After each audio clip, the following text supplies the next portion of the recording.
everybody, my name is Chip and I'm here to show you the latest timeline I have for the end times based on solar and lunar eclipses and the signs of the heavens. And I think the best way to start showing you the timeline is start talking about it. We're going to go straight. I used the Microsoft Excel. We looked at blood moon number 1 in the blood moon tetrads. If you're unfamiliar with the blood moons, then watch my video on the blood moons. Every blood moon of this tetrad that we're in has a solar eclipse attached to it by 2 weeks. For example, we could look over here. It's a blood moon number 1 that happened on Passover on April 15.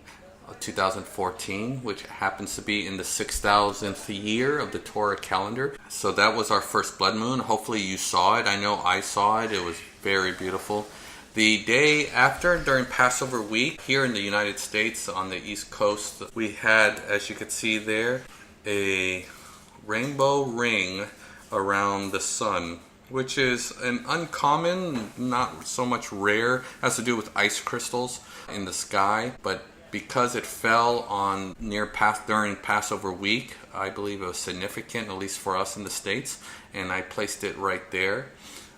Again, the relative solar eclipse to the lunar tetrad moon, blood moon, is on April 28th. If you saw a ring of fire annular solar eclipse, that's when the moon is in front of the sun, but the moon is further away and so smaller in the sky, if you will. There you go, an annular solar eclipse, which happens on April 28, 2014.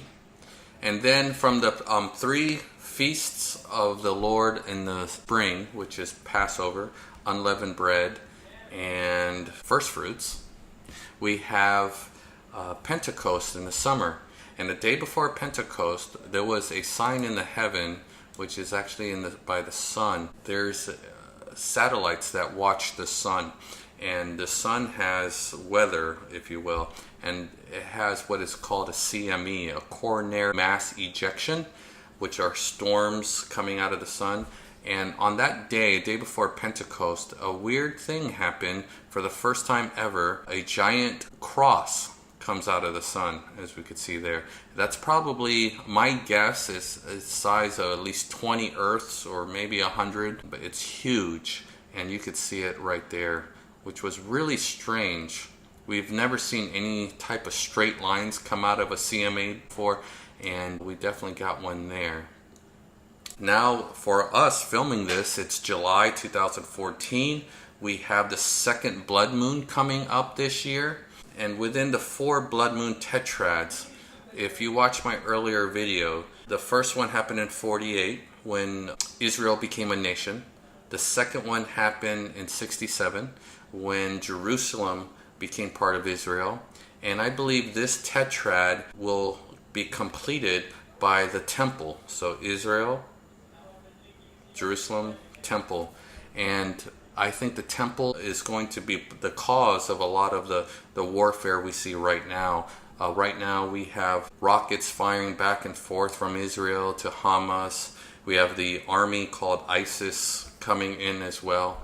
In the Ukraine, we have a civil war going over there against Ukrainian patriots and pro-Russian Ukrainian citizens there. You got Russia trying to meddle in the affairs, as well as our own CIA over there trying to meddle in the affairs. So everything is primed for a major war. We also have North Korea today launching some missiles, and China is also being very active. So those are our incidents right now in July that I believe is going to be the pieces needed for a great Middle East war. And I think Israel is going to win this war. They're going to take control of the Temple Mount. They're going to build the temple. If the Catholics do it or the Jews do it, it doesn't matter to me, because that temple is prophesied to be built according to the book of Revelations and Daniel as well. So I think we're seeing the seeds of that right now, and it's going to culminate within this year and next year. So this October, we're going to have blood moon number 2, which falls on the Feast of Tabernacles. And then 2 weeks later, it's associated solar eclipse. It'll be a partial solar eclipse. And then I think the most important critical year of the blood moons is 2015. 2015 to me is going to be the most important year possibly of our lives. Beginning on March 20, 2015 is the Jewish Civil New Year. We have our first full solar eclipse, which is going to be very important, and I'm going to explain why. And then 2 weeks from that date is its blood moon. The interesting thing about the blood moons is the first two starts with blood moon, and then 2 weeks later has its eclipse. But in 2015, the second set of blood moons, which is blood moon number 3 and blood moon number 4, they arrive first, and then they have a solar eclipse. So as you can see here, blood moon number 1, solar eclipse. Blood moon number 2, solar eclipse. And then next year you're going to have blood moon number 3, but before that is solar eclipse. Blood moon number 4, and before that is solar eclipse. So it's if God has given us an arrow pointing to something, the date in between the solar eclipse and the blood moons is around January 8 through January 10. I can't recall, but one of those is the very center of the blood moons and solar eclipse. If God is pointing us to a date, that'll be a date. Well, what is that date? It could be the date Israel wins. It could be the date they announce the temple. We don't know until that time so far. So that leads us to blood moon number 3. We got on Passover, April 4. We'll have a blood moon there. Now, if you could see in my chart here, in yellow, I put trumpets, and I put these trumpets here. What is that? That's the date I believe the rapture will occur. So now here's all the hate mails and the death threats. Chip, could you predict the rapture? Because did not God say, didn't the Bible say, no man knows the day or hour? And I remember that growing up and saying, oh man, no one knows the day or hour, and then we can't even predict it. But it was kind of weird because God gave us these signs in Matthew 24, Luke 21, and Mark 13. And it's all clear. It says the sun will be black as sackcloth, and the moon will turn as blood. And then the stars will fall, and then there's an earthquake. And then look up, your redemption is near. Well, the neat thing is with our blood moons here, okay, this Jewish Civil New Year is the first full eclipse. So there's your sun turning black.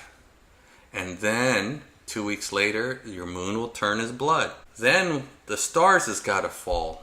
Now 2 weeks from there and then 2 weeks from there again are two normal meteor showers. I didn't put them on there, but I will. I believe those meteor showers can turn into meteor storms, and then you can have your stars falling. But it could be, stars falling could be anything. It could be an unknown meteor shower, asteroids coming down, and we've been having a lot of fiery comets coming to the Earth recently more than before. So we got to have our eyes open that time period. After that blood moon, we got to look for stars falling. We also got to look for the great earthquake.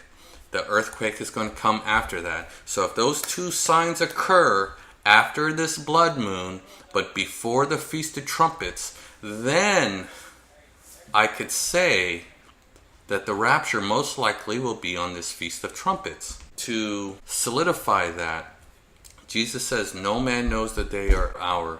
Well, the Feast of Trumpets is known of all 7 feast days of the Lord as the day no man knows the day or hour. That is the signature or the logo for the Feast of Trumpets. Why? Of all 7 feast days, it's the only day that starts with a new moon. What does that mean? Well, a new moon is when the moon is totally black. It's not when a full moon, it's when the moon is totally black. So we don't know exactly the day. The Feast of Trumpets could fall within a 3-day period.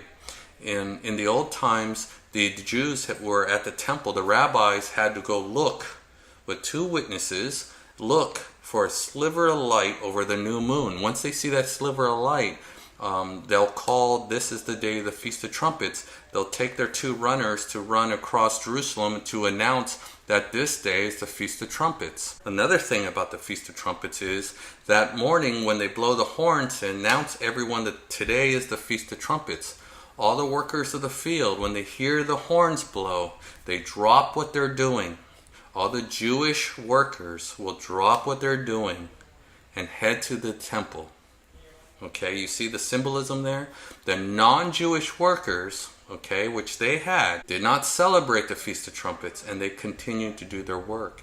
Remember that parable, 2 in the field, 1 is taken? Again points to the Feast of Trumpets, as well as the big major thing that points to the Feast of Trumpets as rapture is it is known as the feast that no man knows the day or hour, simply because we have to wait till someone certifies that there is a new moon. So knowing those clues together, knowing that Jesus fulfilled the first 3 feasts of the spring and the Holy Spirit satisfied the feast in the summer, which is the Pentecost or the Feast of Weeks, then what is the Feast of Trumpets? And it's the most mysterious of all the feasts. It's the only feast that God does not give a purpose. It just says on that day, blow your trumpets and celebrate. And I think putting those clues together, that's the rapture. Okay? And so you have it right there on September.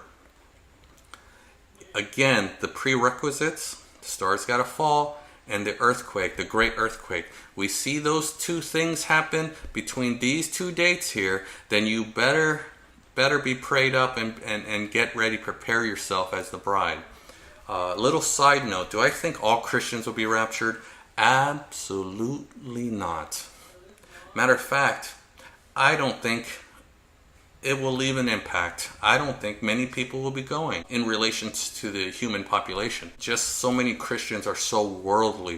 They don't qualify to be the brides, holy and separated from this world. I don't see the impact. Now I know everyone will know it's the rapture because they'll see Jesus in the clouds, and that image of God opening up heaven and saying, I'm coming for my bride, will shake the foundations of this earth. I think the impact of the rapture is not us going, the few going. It's going to be the image of Christ in the clouds.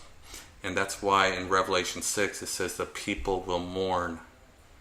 Why? They see Jesus in the clouds, we should be happy. But it said the world will mourn because they weren't with him. And many Christians will mourn because though they accepted him, they really didn't believe, nor did his work, nor truly loved him. And that's all I'm going to say about that. Okay? So I believe with those 2 prerequisites, if they occur, that we're looking at a great possibility for the rapture to be within this window here. And if the rapture is in that window, which I believe is seal 6. Now, why do I believe the rapture is seal 6? You could take Matthew 24, Luke 21, and Mark 13. That's when Jesus was in the temple and the disciples go, wow, look how great the temple is. And Jesus says, not one rock will be standing. And he starts talking about the end times.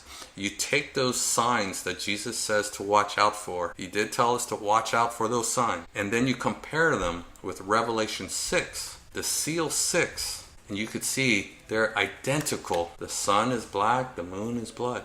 They're identical. Those are the things, they're all associated together. The different perspective though, because in the Gospels, Jesus says, then look up, your redemption is near, you'll see me in the clouds. But Revelation 6 is in the perspective of the bad guys. Matter of fact, the elite of the world, it says they're hiding in caves. And all these things happen. The sun goes black, the moon is blood, earthquake. And instead of saying, wow, what terrible things are happening to the earth, they say, hide us from his face of the Lamb. Why? Because they see his face. It's a different perspective. It's the perspective through the lens of the bad guys. So if that is seal 6 right here, then you better believe seal 1 through 5 has occurred before that. And that all has to do with warfare. It has to do with death, killing, financial collapse, warfare. And that should be all here as well. So the world is going to be messed up right here. If it happens as I think it does, rapture will occur. So then what happens? Afterwards is the trumpets. And if you read the trumpets, it's going to get a whole lot messed up. And if you read the trumpets, I'm going to scroll down here. There's signs. There's a lot of things there, but these are the 6 trumpets that are going to occur within at that time. But the 7th trumpet opens up the rest, the 7 bowls as well. So I think within this year, this time between September 2015 through September 2017, within that 2-year window, some great catastrophes happen. Revelation 7, 8, 9 and onward, and you will see the devastation that will occur. And due to that devastation, that's when the New World Order comes up. The beast comes out of the sea. And why does the New World Order come out and is able to take over the world? Because the world has just gone through a catastrophe of comets and this and that, of weather and craziness. Even demons are coming out. And out of that chaos comes order.